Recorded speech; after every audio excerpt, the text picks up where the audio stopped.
know, whenever I see all this squash, I think of making sauce. You know?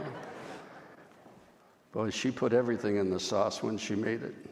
Peppers and veal and pork and all the zucchini and...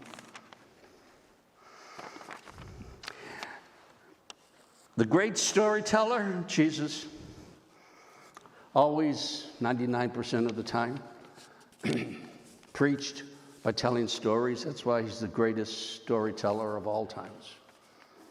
Sometimes it was very obvious what he was trying to get across when he used a parable. Remember, you all know, the parable is not a true story. It's a story, but with a very, very salient, sometimes simple truth and sometimes very, very cryptic, but it's not a true story.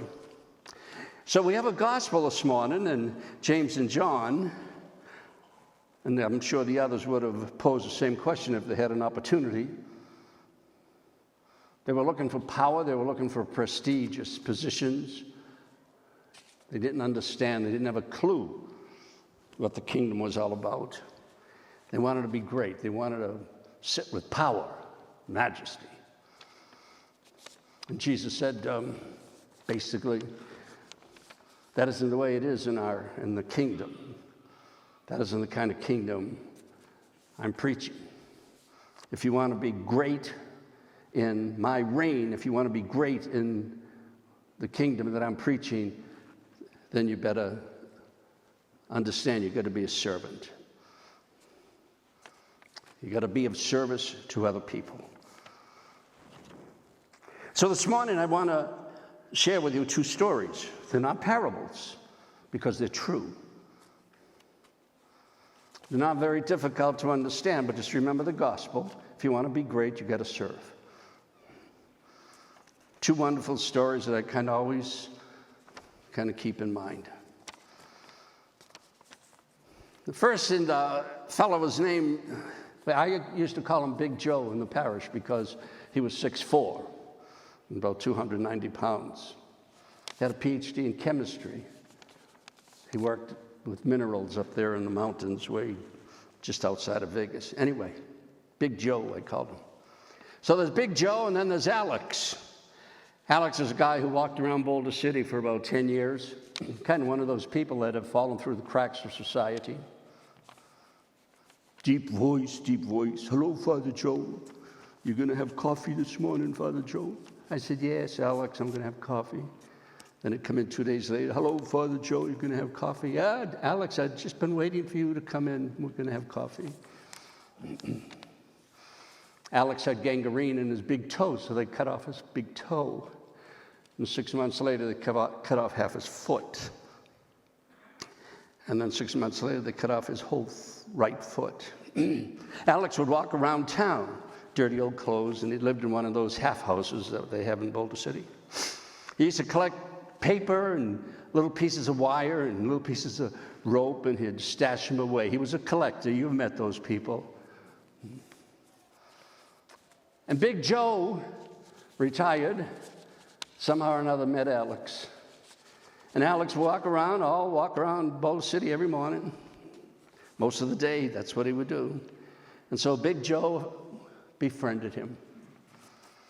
Big Joe would take him to the houses before we built our parish, a very accessible office I had before the building of the new parish. And they would come in, they would have coffee. And Joe would walk around town with them. Joe would take him to his doctor.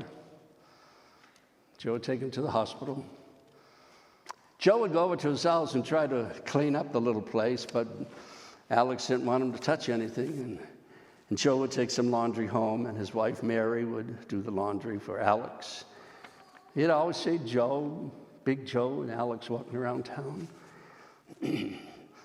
For about 8, 9, 10 years, I don't know exactly how many years, but Joe befriended him, took care of him.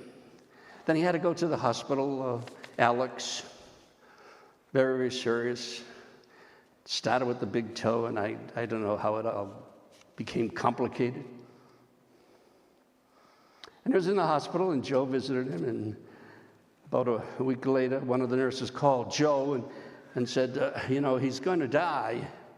And Joe said, well, did you call his family back there in the Upper Peninsula up in Michigan? And the nurse said, he doesn't have anybody. He doesn't have anybody. He doesn't have any family. He just asked me to call you. And Joe went down to the hospital, and Joe held his hand and talked to him. And as he held his hand, Alex died. You want to be great in the kingdom of God? You got to have some characteristics and qualities like Big Joe. You got to serve. And when you serve, you have to suffer, because when we serve and we give of our time, that's suffering. We have to give of our time. I'm sure Big Joe would have had lots of other things to do. But he befriended this very, very lonely person, and he was at his bedside when he went back to God. You want to be great in the kingdom of God, then you got to be a servant in your own way, with your own personality, your own gifts. And I came across a wonderful little article about a couple, Kenneth and Addie Martinez, up in Seattle. They have 5 children. And I watched the news one night, and they saw all these Afghans getting on buses and all that stuff. You've seen the news. And Mr. Martinez, Kenneth, said, honey, we got to do something. We got to reach out. So Kenneth and Addie, A-D-I, his wife, said, okay, yeah, let's adopt a family for 2 years until they get on their feet. Now, Mr. and Mrs. Martinez had 5 kids.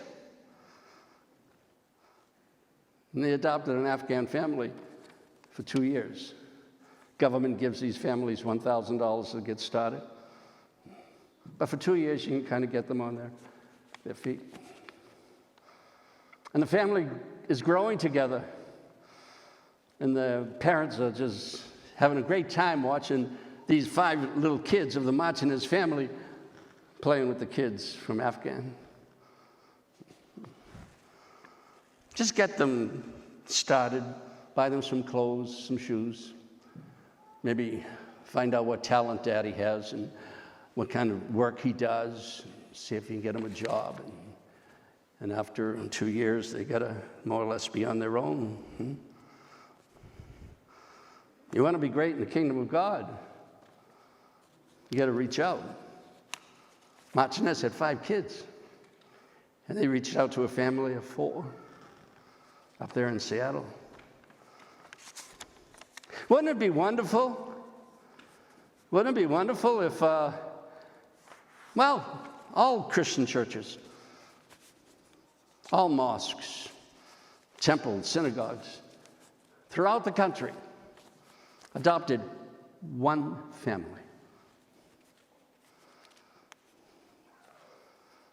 Wouldn't it be nice if this parish adopted one family?